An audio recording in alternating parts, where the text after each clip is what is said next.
Hey, yo, welcome back to the Boston Sports Brothers podcast, episode 50 for the fellas, 50. And what better way to have episode 50 than almost a full crew? But J Mac can't be with us tonight, but we're beyond pleased to have our first ever guest who joined us on episode 2 and episode 20. He's back for episode 3, or Jesus, his third visit on the podcast, episode 50. Trevor Haas and fellas, how are you tonight? Doing great. I didn't realize you were up to 50. That's exciting. Great job. Thank you. Thank you. Thank Big you. E, newly married man. How's that ring feeling? Feels natural. Bang, Feels bang. natural. Love it. Love it. Congratulations. Very exciting. Thank you. Thank you. We Welcome all had a back. very good time. Yeah, and I just gotta let you guys know, Nate heard the clip. So it's funny, as soon as you guys send that to me and and it's in the clip, it's like, oh, Nate's never gonna hear about this. I looked at Alexis and I was like, I'm sending this to Nate right now. So so he heard it right away. Amazing horror guy. Yeah. Amazing horror. I mean, that guy could come in off the sideline at any time and take work away from a I few might hire folks. him. You I might need told him him. he's my MVP. Yeah, Gabe, you might want to hire him. Yeah. All right, Nate, get back to us with your rates, and you may be hearing from Gabe. But we got a It's a lot to. hundred, a hundred per thrust. So, Take hey, that out of Not that context. for us. easy Not now. that for us, you All dirty right. fucks. All right, we're gonna reel it back in here. We are excited to have Trevor with us, who's an expert in all things Boston college football. I failed to mention Trevor works at the Boston Globe, Boston.com, Duxbury Clipper. Make sure you're checking out all his work there. But let's start here. We're gonna do a BC college football preview. We're gonna talk overall college football to start the show tonight.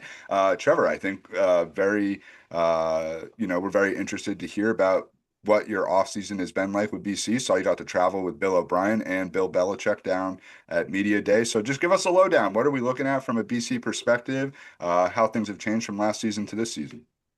Yeah, so that was definitely a pretty cool experience. I was last minute actually. It wasn't like it was months in advance. They just kind of called me the day, a couple days before, and they were like, "You want to fly in the private jet with Bill O'Brien?" I was like, "Yes." So the I can Globe kind say of had no. the green light. There was some back and forth, and then it eventually happened, which was exciting. So woke up at 4:30 a.m. I'm not really a morning person, so that was interesting. But got to Hanscom Air Force Base at like 5:30, and just hung out there. So with Bill and four players and some other local media guys. So or some BC guys. So it was fun just to fly down with him. I shadowed Bill for the day. He's a pretty charismatic guy. I think he gets, a bad rap for being rah, intense in your face, which he is. He can be, but he's also charismatic and friendly and really funny, honestly, is that the main takeaway. He's a funny dude. So he had a hole in one a couple of the day prior. So he was very excited about that and basically talked about it the entire day. So that was fun. It was a great experience and really enjoyed it. And then, yeah, saw Belichick down there early in the morning. Belichick came over and they talked golf immediately and Nantucket and all that stuff. So it was cool. And then Belichick said, "Oh, the Globe, that's my favorite paper." So that was a nice little memory for the all-time annals right there. So that was fun. Yeah, and then talking to BC, it's pretty much the same team as last year in terms of most of the personnel. They lose Donovan Ezaraku, their star, who's on the Cowboys now. Ozzie Trapillo and Drew Kendall, all three got drafted. They're all linemen, so they'll be the biggest, areas to replace is the offensive, defensive line. Those are the biggest question marks. But outside of that, it's the majority of the same team. A lot of skilled guys back, and they have a QB, Dylan Lonergan from Alabama, who I'm running a feature on right now. Bill O'Brien recruited him to Bama, and he played for Nick Saban. And then when Saban left, Lonergan was looking for a new spot, didn't quite become the starter there, and now he's at BC and won the starting job. So definitely an intriguing player. I mean, we'll see what happens. You have to prove it, but he was a four-star guy, number five quarterback in the country in his class. So certainly an exciting time for BC fans. We'll see what happens. Awesome. Fellas, jump in. That's awesome. Trevor, I was taking a look at the Boston College Eagles. They kick off against Fordham, not this coming Saturday, but the next Saturday. I was looking at their schedule. It definitely looks like a tough schedule this year. Would you agree with that assessment? For sure. Yeah, there are some games they have to win. Like that Fordham one, it should be a 50, 60 point game if it's not something went wrong. And then, Cal, I think they should beat. There are a couple other games that they probably should win, but there are only a few. The majority of games are either toss-ups or I would say the other team is a slight favorite. I mean, they have Clemson, they have Notre Dame. Those are obviously the favorites in those games. At Syracuse is tough. At Stanford at 10:30 for a little ACC after dark. That's not an easy game, even though Stanford's not that Mhm. good. So it's kind of a tough schedule. So I think if they had last year's schedule, this is kind of what everyone's saying, but I do agree if they had last year's schedule this year, they'd probably be 8-4, 9-3. But considering the schedule is what it is, I think they'll be probably 6-6, 7-5, somewhere around there. So it's certainly there for the taking, and they could win one of those games, Clemson, SMU, Notre Dame. It's possible, but they're still in the left to earn it because those are three really strong programs. So we shall see. That would be incredible. That place is going to Trevor, happen. If they can win the Notre Dame or Clemson game, that's going to be I think they're both at home too. Yep. So you never know. Yeah. I wouldn't bet on it, but it's certainly possible. Trevor, is there any player like on offense or defense that you're extremely excited about this year? Someone that you feel like could be a breakout? Doesn't necessarily need to be a new player, but someone that could have been on the team last year that you think is poised for a big year. Yeah, there are a couple. I think Reed Harris is the biggest guy that jumps out. He's a wide receiver from Montana. He's like legit 6'5", and from Montana, from nowhere, the middle of nowhere. It's kind of like, how do you end up at BC? So I have to write that story at some point, but I haven't written it yet. So he's a guy who has great hands, really strong. He bulked up in the offseason. I think he'll mesh well with Lonergan's style because Lonergan can kind of throw more of a deep ball than Grayson James, who really did well last year and had a great season. But I think Lonergan can air it out a bit more. So I'm excited to see them together. Defensively, I would say KP Price is the guy. He was great last year, and people forget that BC actually tied for the ACC lead in interceptions last year. You wouldn't really think that, but they actually had a ton. They had 17, so that was pretty good. And I think that can continue again this year with Price as the anchor. He's a guy who I think will be drafted probably second, third, fourth round, somewhere around there if he has a good year. So I would say those two, among others, are two of the breakout stars. Love it, love it. Just in terms of like, obviously, I think Castellanos left with a sour taste in his mouth and has moved on to other pastures. I think that's college football now. You're going to have players that are in and out, and that's just the way things are going. What's your assessment, Trevor, of like the conference, the ACC as a whole? Is it going to be an up year, down year? Any teams to look out heading into the playoffs from the ACC, and then we'll sort of talk overall big picture college football as well. Yeah, I think Clemson's, definitely the team to beat. That's the case most years, but definitely this year, the strongest all around. They returned the vast majority of their players from last year. So I would expect them to go 10-2, 11-1, somewhere around there and get into the playoff. And then I don't think they'll win it all, but I think they'll probably make the quarters or semis and have a really strong year, if I had to guess. Louisville is my team that's kind of under the radar. I feel like people sleep on them consistently. They're just very solid. They have, their running backs are always great. Their receivers are always great, and their defense flies around the field. So I would expect them to go like 8-4, 9-3-ish. And I think it's there for the taking. A team like BC or Syracuse or whoever else, Cal, Pitt, any of those teams could come up and get that third, fourth, fifth spot. I think it's kind of up for grabs. So I think there is a drop off after Clemson, but I do think, and Miami's pretty good too. But I do think that some of those teams are solid and can make some noise. So who knows? Excellent. Kraz, any BC football thoughts? Anything you want to touch on with BC? Or are you ready to head to the full land of college football?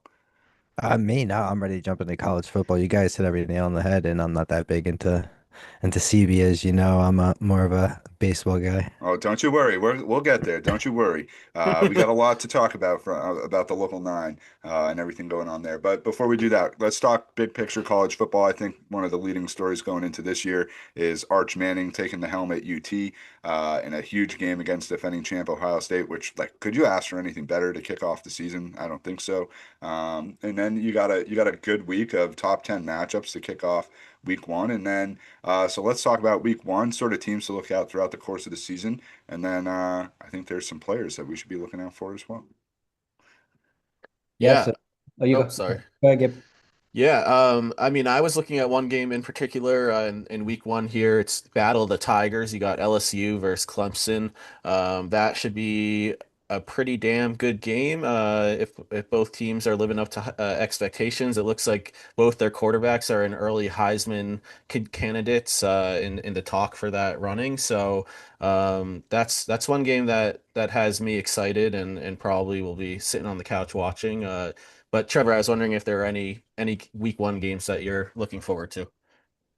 Yeah, well, I think the biggest early season game is, like you mentioned, Texas, Ohio State. I think that's the one that really will get me excited. I picked Ohio State number one in my AP poll, which I think the fans are going to come out if Texas wins by 30 and, call me out on that one. So I'm ready for it. But I think it will be close. I think, Ohio State loses a ton of talent from last year. So it's obviously a steep, uphill climb to get back to that point. It's really hard to repeat in anything, but especially college football. I feel like it's almost impossible. So I would think Texas would be the slight favorite long term. But I think also the flip side of that is that winning a championship does kind of help for those players who are back this year because you know what it takes, it can be done. So I think it's an intriguing game. I would probably pick Texas by like a touchdown or two, but I think that should be a great one. Love it. Great way to kick off the season. And then in terms of, I think the Heisman watch, let's talk a little bit about that. Big E, want to run through some of the players we're looking at here, just in terms of the Heisman and who we think might be in the race. Yeah, so I think some early favorites. We touched on this player a little bit earlier, a player that maybe some of the Boston sports brothers potentially might be seeing live in person this season. But Arch Maybe, Manning at Texas, no surprise here, is going to be very QB heavy. I think that the hopefully. Heisman tends to always be a very QB heavy type award. We are also going to see Garrett Nussmeier there from LSU, Cade Klubnik from Clemson. Drew Aller from Penn State. And then I think there's this one wide receiver that we got on the list here from wide receiver U, Jeremiah Smith from Ohio State. So I'm just curious from you guys and from Trevor, any of those names really stick out and someone that you think is truly the favorite to win the Heisman this year? Or anybody that we may be missing off that list. Or I or mean, that or that as well. Trevor, what are your Well, thoughts? I mean, I don't know Or about you Sam? guys, but Sammy well, K? yeah, finally jumping in. I don't know about you guys, but for a while I mean, ever since the Peyton brothers, I mean the Peyton brothers, the Manning brothers are both in the NFL. That's really what was talked about was, oh, Archie, Archie, Archie, Archie, Archie. So now that it's actually Archie time, that's one of the teams that I'm probably actually going to watch a lot this season to see if he actually lives up to the hype or not. I don't know about you guys, but that for me is really the most interesting player with how much he was hyped up at like, I don't know, like 8 or 9, 10 years old. Yeah, that's crazy that from that age he's been sort of picked as this prospect, and So how it's could he not be the one to watch? yeah, Yeah. he's got to probably be in the favorite. Trevor, any names, anyone else to be looking at, or any teams, surprise teams this year that you think might make a race at the playoffs? Well, back to your previous comment, I think it's kind of scary when we see some of these guys in college now. Like Jameer Nelson, when you saw his kid in college, I was like, how are we that old? Like, it's kind of crazy. Point guard Definitely. for the Orlando Magic. Oh That's We're what man, getting he was old, good. boys. He was good, man. St. Joe's. That Yeah. team is good. Yeah. Yeah.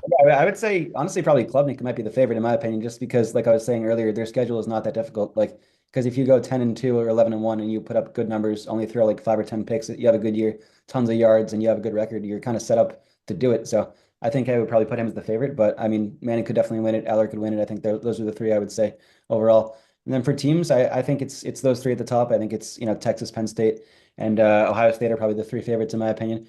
I'll be interested to see Alabama this year. I feel like they kind of, dropped off with Saban gone, and I'm curious if they can kind of get back to where they were. I mean, they're still Alabama. They're still a great program, but they're not necessarily in that top tier like they were a few years ago. So I'll be interested to see that. I think they have the talent to do it. Utah's a team I really like as well. I think they're underrated nationally. Tennessee, I feel like is underrated nationally too. So I think those are a couple teams that I would keep an eye on. Any coaches that you feel like are on the hot seat? And I think one team that comes, to mind, and one coach in particular is Brian Kelly at LSU. They've, really underperformed since he made the move there from Notre Dame. So I'm curious if there's anyone else, any other big profile coaches that you feel like should be on the hot seat this year. That's a good one. Yeah, I can't think of any others off the top of my head, but I think LSU, it's like kind of like Alabama, not quite, it's a little different, but same idea that it's like they were once this powerhouse and now they're kind of third, fourth, fifth, sixth in the SEC every year. So I think it's kind of a prove it year for them as well. Funny you mentioned that, Big E, because Coach O just did an awesome interview with the Part of My Take guys, and Coach O's looking to scratch that itch, potentially get back into the coaching game. Maybe not at LSU, but Coach O in college football would be delightful. Last question for you, Trevor, on college football. Then we'll shift to the Sox. In terms of the new playoff, there's been rumors that it might get expanded even beyond the 12 teams. There's been talk about how the conference championship games no longer really have too much meaning because the regular season is sort of dictating things much more so here. So just your thoughts on the new playoff format going into this year, and then correct me if I'm wrong, but they've changed the way that the seating is going to work as well. Is that correct? Yeah, so I think the reason we love the NFL and college football so much is because every game really matters in the regular season. Like baseball is great, I love it, but there's so many games. Like if you lose one game, you just try to win the next one. It is what it is. So I think that's why it's so much fun. So I think that the regular season needs to be important. I think that's the critical aspect of it is that you can't change the purity of that. So it's like with March Madness, if they expanded to like 128 teams, like I mean, yeah, I'll still watch the games, but it doesn't really have the same appeal if the regular season doesn't matter as much. So I think 8 or 16 would probably be the sweet spot in my opinion for the college football playoff. I feel like I would probably lean toward 8, but 16 could work. If you get more than 16, then it gets dicey and it's kind of a participation trophy, and a lot of those games are lopsided. So yeah, they changed the seating, so it's there's no longer basically a correct me if I'm wrong. Wait, I'm trying to think now. So how do they do it? It's I blank. Does anyone else know? I'm trying to remember. We'll pull up The Chat college GPT, football. the Yeah, playoff they rules. changed it, but I forget how they did it exactly. We'll Let do me look it up. some This is when we need research. This is Bernie. Bernie, exactly send I out the know, right? Bernie, the light in Uh, the sky. the Bernie Batmobile. Yeah. Chat GPT. While we're looking that up, shout out Bernie. We miss him. We got to get him back. Yeah. Krasner, how about you transition us, and unless you got the answer here, No, not yet. All right, hold But I on. can transition us. I can All read right, it. the Maybe. college football playoff will now feature a 12-team bracket for this is for this season, or sorry, seeding is now strictly based on the overall national ranking by the College Football Playoff Selection Committee, not on conference championship status. And so the committee sitting there with their fucking popcorn and their hot dogs and all the other stuff gets to make that call. I don't know if you guys recall, there was that crazy picture where they're just all sitting there last year in the room together. So hey, college football, they do whatever they want. We all watch. It's entertaining as hell, and the playoff having an expansion is great. So first four seeds get the bye, and that's how that all works there. So Trevor, we're happy to provide the Chat GPT answer to you tonight. All right, Sammy K, you've been asking for it. We've been waiting for it. It's probably the hottest team in town right now, making a push towards the playoffs. Set the table on your beloved Sox. I mean, I it's the only mean, team that's playing right now. Just want to but call that out. yeah, well, no, I mean, technically, if you really want to go there, the Patriots are playing too, but uh, They're Connecticut playing. Sun. They're not playing. They're playing fake games that don't matter. they're still playing. Neither here nor there. Anyways, this would you have believed me if I told you at the beginning of the season that this team would be 11 games over 500 right now? No, Would I told you that they would be a half a game above the New York Yankees for the first wild card spot? no, I still Nope. don't believe it. Yeah, they are. And I mean, there's a lot of season left to be played. There's two huge big series to go with the Yankees, one upcoming after this one that we have with the O's right now. And then in a few weeks they will be coming back to Fenway. And really the end of the season for this team is going to be a really tough schedule. The Red Sox currently hold, I believe, a game and a half lead or a half game lead above the Yankees, and the Yankees have a 90% chance of making the playoffs, whereas the Red Sox have a 78% chance just based off of how hard the schedule actually is. But with that being said, I do want to say that we're finally, or we have been in the top 10 as far as power rankings, which is, first for this team in many, many years. And they're actually playing winning baseball for once, and they're playing team baseball, which is great to see. I really didn't want to break it down series by series. I kind of wanted to go more into talking points, and Yeah, let's do it. we can kind of go right for it. Biggest thing I want to touch on is that they picked up a big bat in Nathaniel Lowell. Um, he's a Gold Glover, Silver Slugger, won in the postseason with the Nats in 2018. Um, so I myself love the move.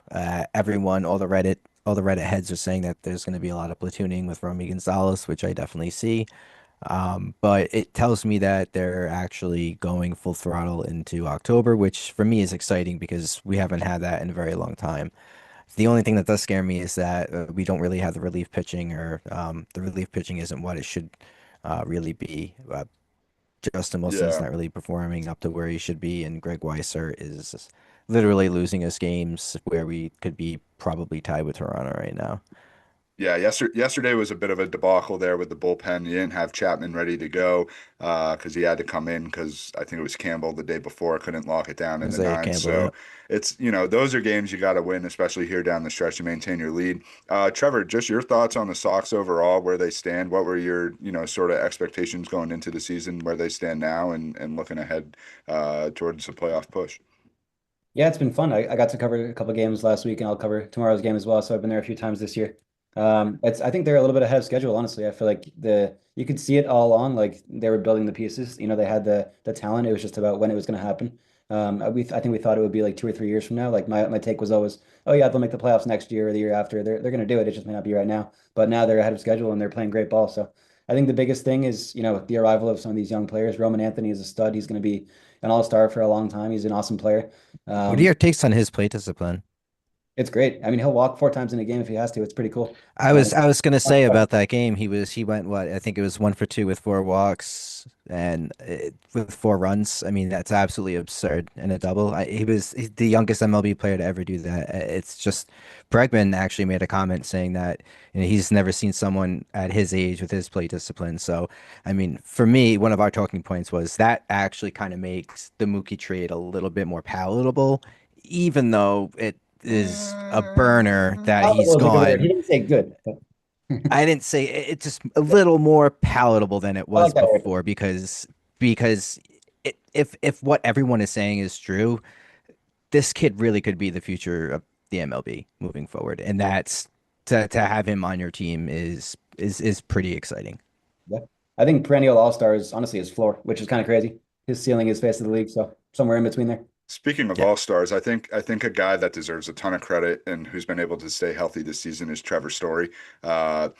His defense at shortstop has been Gold Glove worthy. Some of those throws he's making are insane, and he's been able to slot into the middle of the lineup and really provide the power that you've needed. So he's been fun to be able to watch. Abreu goes down with an injury, so that's something to keep an eye on. the Rafael password's probably coming up. back out to the outfield there. Yeah, Big E, Gabe, you want to jump in Sox? Any hot takes? Anything scratching your itch? Well, Sam just said the password's coming up, and I'm going to the Woo Sox on Sunday, so Ooh, I would like for him to stay down there to make for a it few games. for selfish reasons. You see But Campbell at no, first though. that's true. That's true. I mean, Yeah. they have a pretty good farm system, Oh, so you'll get to see Von Grissom. How exciting. Matt uh, McCarthy's favorite player. I just I know, remember I right? know, right? I saw I my was first very But hopeful. 2 weeks ago. It was fun. First time there. At that's a Polo It's a Park. nice park. It is a nice park. I don't like the location, but it's a nice place. Hey, I mean, anything Worcester can do to bring its profile up, I think is good. So good on Worcester. For those in our audience who might not know, who the hell is the password? I So hope I say this properly. Is it Joxton Garcia? is it Am I saying that? Is it Justingston? I don't know. Jock Stinson? Okay, yes, yeah. Jock Stinson Garcia. That's my He's guess. Hence why he's Willier the password. Abreu. What? Yeah, Yes. that's why he's the password. Yeah. No, he's just a he's I believe he's a righty from what I believe. Let me just double check, but he's just another big bat that came up to AAA and he's got 19 homers and just kind of swinging it. Little mashing. All right, fair Yeah. enough. Sox continue on here. Series versus the Orioles underway, and they just march on. A couple big series coming up against the Yankees as we talked about. So they're gonna have to take care of business there, but firmly in the wild card and firmly headed towards playoff baseball at Fenway, where there's nothing better than that. So uh, hey, the Fenway Five is much in the sidelines at this point. So. We're gonna go to a team that Big E's always ready to go. All right, There are we're ready. 11 games above 500, dude. What else more could they possibly do? Make the I mean, playoffs. They not still got to not play in September and the rest of August. I understand that, they got to but I make sure mean, they can spend some money in the offseason too. You know, they just offloaded that giant ass contract with Devers. So and I still they also I, supplanted a little bit of a third of that to Roman Anthony. So, sure, and that's what you should do to your homegrown players. But I and still they think need to the go out and the trade spend for deadline number two. I still think the trade deadline was underwhelming. And I like agree. at the end of the day, I'm not giving this team credit for anything that they haven't done yet. So I want another bullpen arm I and a would love starter. for them to make the playoffs. I would love for them to go on a run. I would love for them to win a World Series. But I'm not going to give them credit for any of that until any of that stuff happens. So that's just my take on things. I can't trust that franchise as as far as I can throw them. All right, fair You're a enough. mean one, It's so Mr. Grinch. great to have the You're Big E a... and the Big E and Kraz dynamic back on the Sox is one of our most entertaining things. So before they jump through the screen at each other, we're going to shift gears here and talk Never. Patriots. Love you, Kras. Love you, I was buddy. gonna say jump through the screen and give him a big hug. Big old Yeah, hug. that's right. It's all love here, buddy. It's all love. All right, let's talk Patriots, boys. The team goes to Minnesota for some joint practices. They go ahead and play a preseason game. Lots to dissect.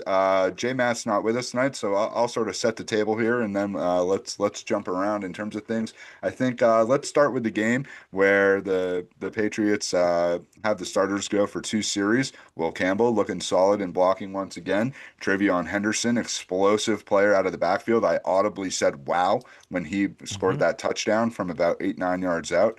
Um, Drake May, eh, not the best, not the worst. Not there's He needs more reps, small man. small concerns about Drake May and just decision making. But I think Needs more reps. the talk of the town, the talk of the game is none other. Pete Shepard brought this up Effed last him. week. Efton Effed Chisholm. him. Effed him. Effed him. Chisholm Jr., baby. That That's a good kid name. is a spark plug. Trevor, thoughts on Efton Chisholm, thoughts on the game, and then let's kick it around and everyone give some takes. They can be on the game, join practices, all that fun stuff. Yeah, I just love his name. It's a perfect name for a receiver who's like an underdog and comes out of nowhere and makes the Yeah. team and then has like 7 touchdowns. You're like, oh, it's so good. Like that's why we love sports, stuff like that. So I'm excited for that. And Henderson has been awesome. I mean, it's pretty electric to score on your first ever play. Like who does that? So that was pretty sick.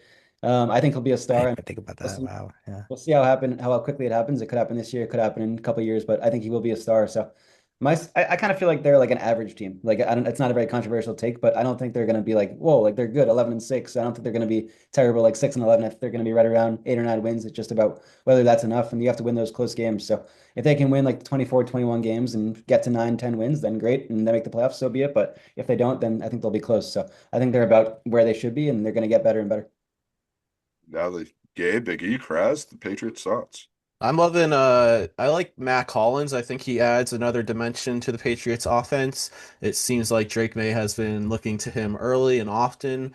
I think it's nice because he's a big target and Drake May has tend to overthrow many targets in his journey through becoming an NFL quarterback, but I think having Matt Collins will be a good like safety pin for him.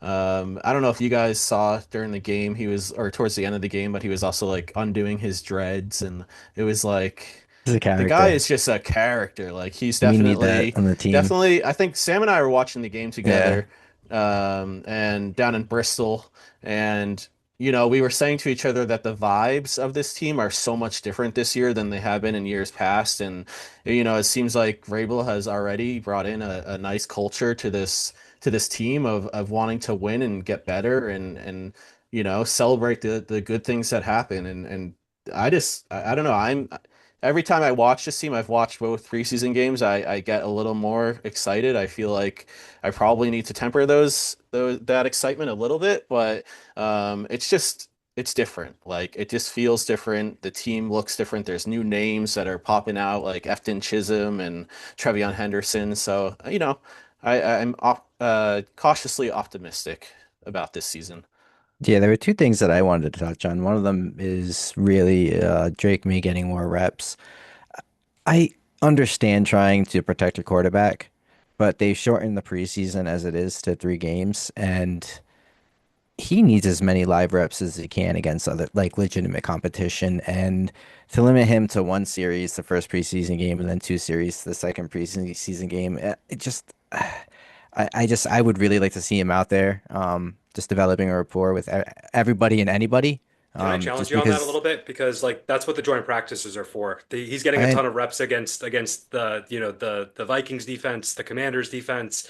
So, and I know that I it's know not a real there's game, a spotlight on though. but Yeah, I mean, to me, I think they see more in those practices than they do in the game because probably. this is not about like what it used to be like in the preseason, where game three when it was a four preseason schedule, where game three was pretty much a dress rehearsal.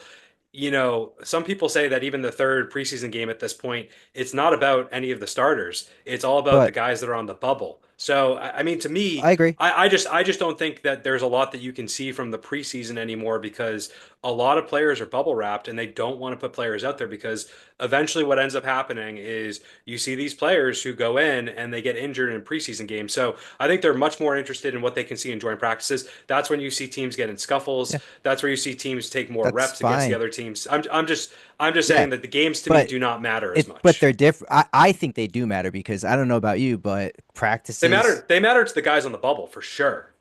Okay, but in when you're on the team, practice versus the game against another city or Talking another about character. town We talk is about talking about practice. practice. Is Uh, it's a complete. I mean, I played competitive oh, here it state goes. soccer, so like there's a complete difference. Like there's a different level that you turn on. There's a different intensity that comes into play. I understand what you're saying about drink practices. He's getting the reps, but it's not under the spotlight. He doesn't have 30,000, 40,000, 50,000 people on him. He doesn't have everyone in his face. That's what I'm talking about as far as getting reps goes and being game ready I mean, versus having reps. Kraz, I agree with you, It's but fine to have that I rapport, also but think that the doing it under Patriots pressure. I think the Patriots deserve credit for the fact that they actually put their starters out there to begin with, because so many of these teams don't even bother to suit up half their starters. JJ McCarthy didn't even, is out in a sweatshirt and shorts. Like at least they're getting out there and giving them some live bullets. I agree. Like, yeah, you would love to see them play a full half and get that underway, but to Big E's point, like that's what they're trying to do, and that's just the way the Well, yeah, NFL has changed that's how I started it. over the years here. They're bubble wrapping You them. also don't want to give too much away because if you practice things you actually do in games, then people know what you're doing. And if you don't, then what's the point? So I see both sides. I think you should get a few more reps, but you don't want to overdo it. I think it's all about the balance. We'll see. I Speaking mean, of 100%. bubble wrap, they should bubble wrap Trevion Henderson next game because Yeah, I don't think you should see the field, they honestly. they should definitely make sure he's healthy for the beginning of the season. I agree. I got He's one. good to go. I got a He's a take, game and changer. I think that this is a very boring take, but I think this is going to be the heart of the team this year. That front seven is just they're there to do their job. They're there to just make sure that this team stays in games, and they're going to help this team win games. The front seven is nasty for the Patriots defense. So I think at the end of the day, like there are a lot of question marks. I still think there's a lot of question marks on the offensive side of the ball. Not necessarily with Drake May, because I do think Drake May has shown in small flashes last year that he is capable when he has, weapons and he's got protection around him. The question is the protection good enough on the line? And does he have enough from a weapon standpoint to be able to do what he needs to? I think the weapons are certainly upgraded, but are they where they need to be competitive in the NFL? I think the jury's still out on that. And, I'm hopeful that there are some weapons on this team that can help. I think we all agree that Trayvon Henderson is a great weapon, but I think there's still a lot of questions from the receiver room. So I just think, again, want to give credit to the front seven here because I think at the end of the season, if they are good enough to make the playoffs, it's going to be because that front seven kept them in games and helped them win games. And I just really wanted to quickly touch base on Will Campbell. They asked him, about the 3 sacks that he gave up the other day or today in practice, and he said, it's good to go up against a guy that has double-digit sacks and Jonathan Greenard. I'm sorry. So that for me, just to see that he's looking to learn, looking to build, and looking to get better as a player just really kind of speaks volumes as the person that he is. So I'm really excited to see his growth moving forward on this team with Drake May. as Keon White said, sometimes you got to have your face run through to learn and get those reps under the belt. Good discussion there, fellas. I like it. I think we all are feeling, as Gabe said, cautiously optimistic about the Hmm. Patriots heading into this season and feel good about the offseason that they've had. One more preseason game. I screwed this up last week. Obviously, they played the Vikings. I said the Giants. That's because they always end the preseason against the Giants. So that comes up later this week, and we'll keep an eye on that, see if the starters play, and then season kicks off against the Raiders The Raiders, Tom on Brady's Raiders. September 7th. I know, so weird to watch him lock in on that. Kraz, great point. Pete Carroll's Raiders. Pete Carroll's Raiders. Great point, though, on Brady, because we completely missed this topic Missed the last statue, week. and I'm fine with it. Yeah, all right. You're fine with it. Let's go I'm around the okay with horn. it. Trevor, Gabe, Big It's E, it's it's thoughts. it's not. There was the sculptor was talking about it, and he worked with it one on one with Tom, and they talked about they didn't want it to define one specific moment in New England. They wanted it to kind of define his overall career, and him walking with that stance kind of really symbolizes everything because he would always do that. So, I like it. It's not a Dwayne Wade face, thank God. Um, I was going to mention that too. It wasn't as bad as D-Wade, so we'll It take that. wasn't a bad, it wasn't Dwayne Wade face, so that's great. I It's feel seven like feet Brady tall. told the artist to focus solely on the face because the rest of it is just very plain Jane and Yeah, kind of there's not a looks lot to like it. a little clunky. Um, I don't know. I kind of like it. I mean, I I don't know. It's not bad. 17 It's not feet, good. It's just it's there. I resemble don't know. the it's 17 it's seasons. better than the Happy Gilmore statue and Happy Gilmore too. So that to me is okay, and I'll take it. It's not, and like we all said, it's not as bad as the D-Wave one. So to me, I really am gonna kind of put the jury out until I see it live and in person because I've only seen pictures from far Pictures. away. Yeah. I've been a little busy the last couple of weeks, so I haven't really No, seen it. But yeah, I'll wait till I You've see it in been person busy? before I reserve judgment. Fair. Not in that way, you sicko. I meant in the wedding. You're the one that's with the sick mind, sicko. Oh my Sicko. God. All right. I I mean, go I ahead, have Trevor. one more take on that. Yeah, I think it encapsulates Brady well in the fact that he was, the underdog from the start. Like he wasn't supposed to be this Hall of Famer, the GOAT. It's just like a simple guy who came from a nice family and made it big and became a superstar. So I think in that sense, it makes sense. You don't need to do anything, crazy. It is what it is. The thing that I said is they didn't fuck it up. They didn't fuck it up. Uh-oh, Trevor went on mute there for a minute. Getting a phone call. One second. All right, no worries. So they didn't fuck up the statue. Beverage So turbulence. yeah, R2S2 made his way over to Trevor. Nah, I got a new one, boys. Oh boy, we're gonna No, have R2S2 lives. Don't, hold on. don't, don't, don't, No, it don't. lives.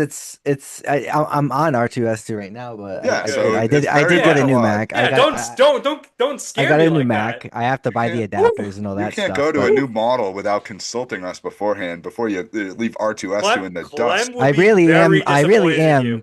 I really am gonna let this thing shit the bed though, because I do have all my school stuff on it and all that stuff, You and better You make I better go will to the bottom of the transfer over to Charles. it. But uh R2S2 has had a long life. It's gone through a lot. There was a night where a tipsy Sam slipped backwards and stepped on R2S2, so you can only see like a third of R2, or like sorry, three-fourths of R2S2. So, but oh, still, he works. Disrespectful. These Disrespectful. HDMI cord to a really really nice monitor, and I have a beautiful computer, man. So I'm very content with R2S2. all right. Well, You know, as and long as it's that'll make a great social clip. serving the purpose that you need there. All right, we're gonna shift gears to the green. I think there's a little situation that we got to talk about when it comes to the Boston Celtics. Big E, are you in tune with that? Have you been able to keep up, or you need me I, to? I, I have I have heard about this one. Okay, This one, tell us more. which Tell us more. all right. So the Governors approved the sale to Bill Chisholm and his partners for what $6.1 billion. You got it. But interestingly No, that's enough, not that much. well, I mean it's a pretty chunk of change. So just Will you just Sarcasm. let me let just fucking talk? Sarcasm. Jesus. But I think the more interesting thing about the sale, not the fact it was unanimous, not the amount that was there, but there was this kind of agreement that Wick kept talking about when, the sale was going to be done, that he was going to remain CEO and the governor until 2028. And this was very similar to kind of what Mark Cuban had said last year when his Mavericks were sold to the Adelsons. And not surprising to me, but when the sale went through, Wick is no longer listed as the governor. He is now an alternate governor and a minority partner in the ownership group. So I think that just what this comes down to is any outgoing owner that is selling their team, that's saying that they're going to be making decisions for a period of time, you cannot trust anything that they say, because at the end of the day, when their money is not the one that is writing the checks and basically running the ship, they aren't going to have a say on what's going on. Do I believe that Wick is going to be involved and that, he's going to be there in some capacity? Yeah, of course. But it's Bill Chisholm's show now. So welcome Bill Chisholm. Hopefully this team can reset a little bit this year, get under the tax, and get some players to hopefully help build for the future for the next wave. No doubt. It was a very interesting thing to unfold. I think it comes down to the fact that Wick Grossbeck doesn't own the minimum threshold to hold the governor's seat anymore, as he doesn't retain 15% of the team. So, interesting situation. You never know with new ownership in terms of the team. Trevor, what were your thoughts? Did you know about that rule when it came to NBA ownership and just the transition that the Celtics have gone through, and certainly any overall offseason Celtics thoughts that you may have? There's a lot of questions. I'll try to answer most of them. All right. You do your best. I know. I'm on a question roll this evening, so you Okay, pick and fire choose away. what works for you. All right. Well, I think Vic Grosbeck is an underrated figure in Boston sports history. I mean, I think he's a really passionate guy. I think the people in those roles do the best when they love the team. Like Mark Cuban, like he really loves the Mavericks. Like I feel like Vic Grosbeck loves the Celtics, so I think he deserves a lot more credit than he gets.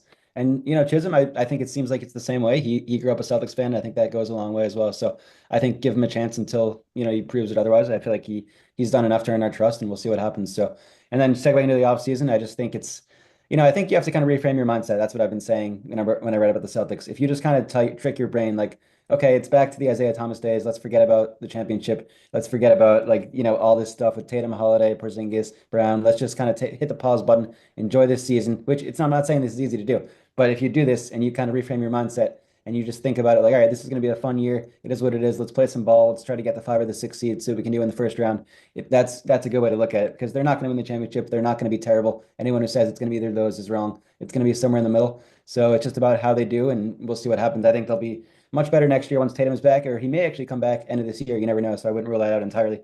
Which will And be what are kind your thoughts on that, on It'd him be kind of coming sick if back? they like got the 8 seed and then he came back and they upset the 1 seed, which there's an outside chance that could happen. So I think just look at it as like, all right, it's a chance to let the young guys run and JB to run a team alongside D Yep. White. So enjoy it for what it is, and it will be what it is. If I think the anything, word I think the word of the upcoming season is opportunity, which I think is exciting. Like honestly, I think like you said, Trevor, like you got to reframe your mind on what the expectations are for the Celtics.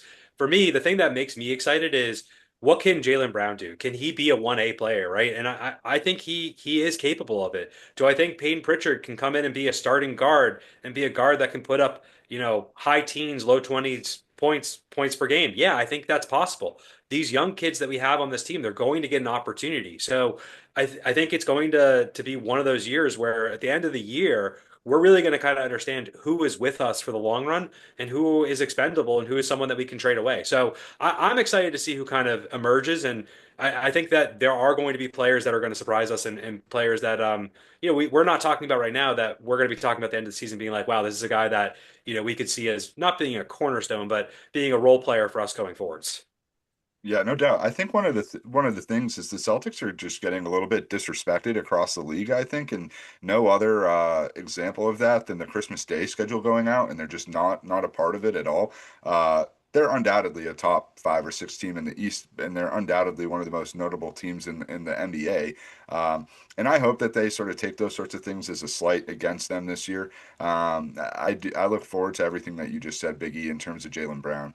Joe What Mazzulla won't take those things as slights, right? No, he doesn't look at that stuff like that, right? Joe, speaking of Missoula, happy for him in his contract extension. But this guy, he has a lot to prove this year. If there's an opportunity, I think there's one for Missoula to show that, Joey. last year we love Missoula, his attitude, the whole thing that comes along with it. But I think his strategy and his game plan of just chucking threes all game last year really came back to bite them in the ass. And they cannot live and die by the three the way that they did last year. This year they have a different roster, and he's going to have to scheme some shit up this year compared to what he has previously. Yeah, I've got some more thoughts on that. I feel like the fact that they gave Missoula the contract before the season was a classy move. That made a lot of sense to me. It just showed that they have his back, whether they, get the 4 seed, they get the 8 seed, they miss the playoffs. It is what it is. Like he's the guy. So I think that was a good move. And I think he will adjust. I think he has a great basketball mind. I think they will play a style that, they're going to live by the three, but they're not going to live exclusively by the three anymore. It's going to be mostly by the three. And then, they'll have to drive a little more, working into the paint. So, but I do think the interesting part is that this team is, best at shooting threes. That's the reality of it. That's why they do it. I think if Missoula had a team where they had, let's say like the Spurs or the Mavs, where they had bigs, who could dominate in the paint, I think they would go toward that style. But this Celtics roster is built to shoot threes, so I think you stick to that principle generally, but you have to diversify your skill set a little bit where it's not exclusively that. So it's mostly threes, but not all. So we shall see. Love it, love it, love it. Celtics kick things off in October, and pretty soon they'll be back at training camp and ready to rock and roll. So, Trevor, before we let you go, anything going on? Where can people find you online? Any stories you have coming up, or that you had out that people should be checking out? Yeah, I would say one to check out was the O'Brien feature from Charlotte. That was a fun one. I wrote one on this guy Mikey Rodriguez, who played in the TBT, the basketball tournament, while he was battling cancer. So kind of a crazy ordeal to go through that. And he's actually currently has cancer and played in a national tournament. So that was pretty cool to write. Kind of a remarkable journey where it's that guy just digs deep and finds a way to do what he loves. So kudos to him and all the best to him. I have a story on Dylan Lonergan, the BC quarterback, coming out in a couple weeks, so that'll be one to keep an eye on there. And then another feature on O'Brien coming after that in a couple weeks from that trip. So those are the big ones right now. Just getting excited for the season and looking forward to a fun fall. Love it. Appreciate it, Trevor. Thanks for joining us. As always, one of our best guests, our first ever guests, and be sure to check out all Trevor's work everywhere he just said. Trevor, good luck in the softball game, and we will talk to you soon. Be good, my friend. Thanks Thanks so much. again, Trevor. My pleasure. Thank you guys. Good to see Thank you. you, Good Trevor. All seeing you, right. buddy. Be good. All right, man. Thanks so much. We got a few more things that we're gonna wrap up here on the show, and then this will be out Wednesday, and we'll tag you and do the whole drill.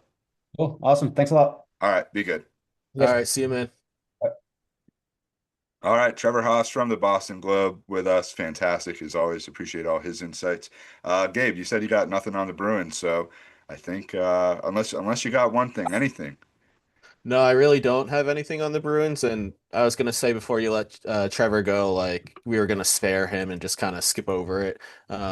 So there's more to come for the Bruins. It's they'll start preseason in September. As I mean, it's crazy that August is already rolling through here, and I think hockey and basketball is gonna come up in pretty quickly. So just excited for both seasons to get started.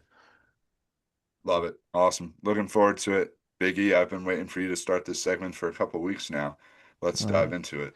Yeah, right guys, on. it's my favorite time of the show. It's the time where we talk about the things that, they kind of suck, the things that we hate, the things that make us go, yeah, oh, you're like, ew, Ew, gross, gross, ew, right? Yeah, get out of ew. here.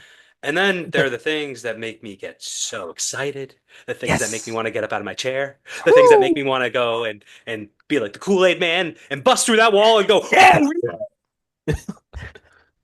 oh, yeah. Oh So yeah. who's got a yeah oh or an oh yeah for this week? Well, I think the biggest oh yeah here is if you told us at this time last year that we were going to get 50 episodes in, keep this shit going week by week with a few weeks off here and there, but for the most part, and bring on some incredible guests across all different landscapes of sports media, different companies, You'd be different crazy. places, I'd be like, there's no fucking way that we stick with this. So, the oh yeah is episode 50, and let's almost add a little time capsule segment here. And anything that sticks out from the first 50 episodes, fellas, any guests, any moments, any behind the scenes things that you can think of. Let's give the people a little insight into the first 50 episodes. The lost episode, the first episode that we recorded that has never seen the light of day that we recorded in person. I think our only in-person episode. I think that was for me like the highlight because it showed that we were capable of doing this. So to me, that will always hold a special place in my heart. I love that one. Yeah, Agreed. got the I ball rolling. think I think for me it was I don't know. Oh man, just looking at the list, there's just so many good memories that we've all shared together and with our guests. I think obviously having Uncle E on the podcast has a soft spot in my heart. He's one of the people in my life that had a big influence on my sports upbringing, and I like to think I'm slightly knowledgeable in sports, and I do give Uncle E a lot of credit to that. So it was really cool to get him on and talk the talk and talk some shop, and that was definitely one of my top highlights.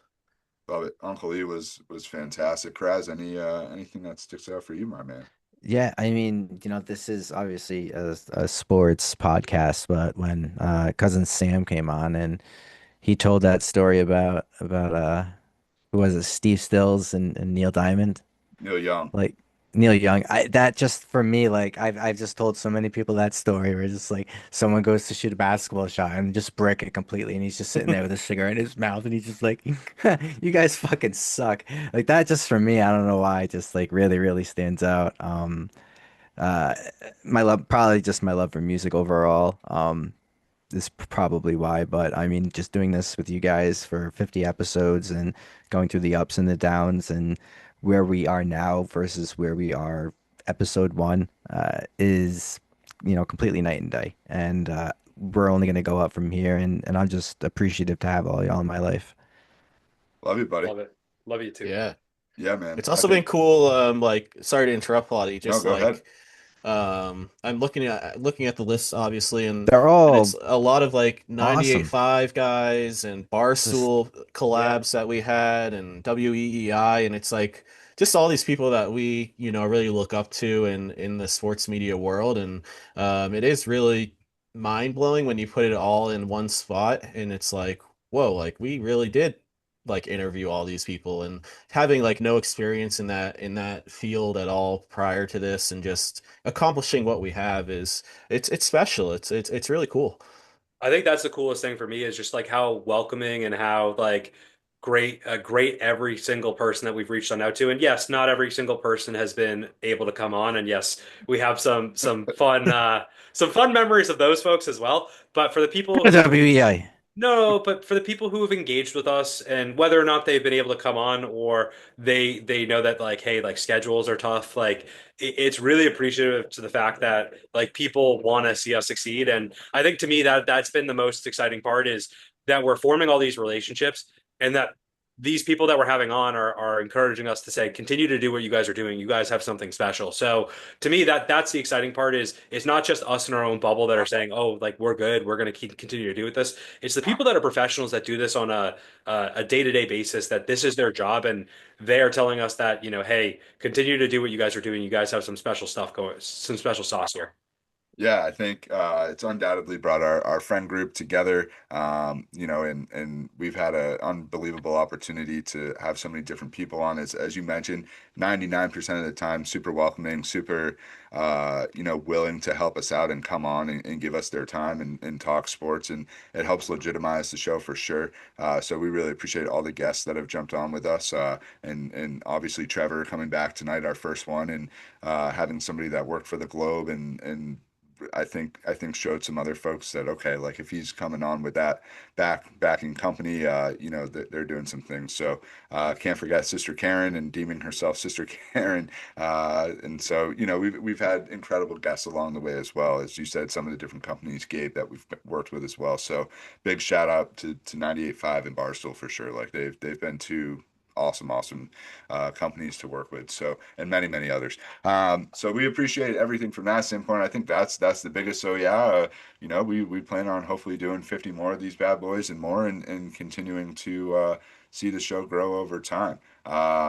So that's a little bit in terms of 50 episodes here for the fellas. Anything else in the oh yeahs or yeah oh departments? I mean, we had the yeah oh yeah last week of Big E's wedding, but he's returned. He's had the Wait, wedding. that was yeah. Oh, that should have been an No, oh no, no. yeah. Oh yeah, oh yeah. But if I said Oh, yeah, oh, oh, somebody oh. somebody make sure that we delete that part of that. So it was a major oh yeah. The entire Major, oh wedding yeah, yep. experience was great. We did DJ was recap it in awesome. full. DJ was We got awesome. d'oeuvres, man. Oh yeah, everything. All Those right, little from your lobster perspective, salad, give us the breakdown from the beef groom's tenderloin. perspective, and the wedding high that you come off of, and the week that was after. Yeah, no, it was just like literally like everything that I wanted. It was perfect. Had so much fun. Alexis and I spent a good portion of the day together afterwards, like until the party, and then we kind of did our own thing, kind of work in the room, having fun. And then we did our little after party. She and I went to the Beauport, which is where she had begun ready, and kind of spent a couple quick hours there before we ended up turning back around to kind of go pick up all that stuff. And then, yeah, we went then did a quick little trip up to Quebec City. And if for anyone who's never been to Quebec City, highly recommend it. It's a really cool city, really big foodie city. So got some great food there. So got to give a huge oh yeah to Quebec City, and it's a place that we're probably going to try and go back to at least once a year at this point because it kind of holds a little bit of a special place in our heart after going there for our honeymoon. So we'll do a longer honeymoon at some point in 2026 where we can go and kind of park our asses on a beach somewhere. But for right now, we wanted to do something that was a little bit more local and something that was a little bit more affordable. But overall, couldn't have asked for a better couple of weeks. And now I'm just, I wouldn't say happy to be back into it, but we're back into the swing of things. Love it. Welcome back, my man. We're happy to have you back. Excited for you and Alexis to, start your journey as husband and wife. It was a magical evening to be a part of, and we appreciate getting to be a part of it. And there's lots to look forward to in your groom and wife life. Yes. There was one special moment Big that E I looks would like be he's got something to say. He's got some there's shit on his there's mind. there's one big special moment that I would be remiss to not mention, and it was a moment that we had right before the end of the ceremony or the end of the reception, where all five Boston sports bros took a picture together. And it was, I think, the first picture that we've taken together with the five of us since J Matt's wedding last September. So that holds a special place in my heart as well because just for all the things that we've done and we've built together over the last year, I would have been upset if five of us didn't get a picture. So thank you guys for being there and just being great friends always. Of course. Love it. Love Of it. course, Great man. night, Yeah. great time. Always great for the five of Love you, us to be brother. together. So, all great stuff there. All right. Any oh yeahs or yeah ohs left on the table that anybody wants to talk about? Otherwise, we'll steer this ship right on to port. All right. No, Speak now, forever hold your I don't want peace. to bring the moment down. So All right. Yeah, we can't do that. Too many good things going on. So the yeah, Sox continue their series against the Orioles and then turn to a series against the Yankees. And then Patriots and all that fun stuff starting up college football next weekend. And stay tuned for 50 more episodes of the Boston Sports Brothers podcast. We appreciate all the listeners, all the support, all the guests. And fellas, we'll see you next time. Near far, wherever you are. We'll see you. And if Dove. Thanks for tuning in. adios. Peace.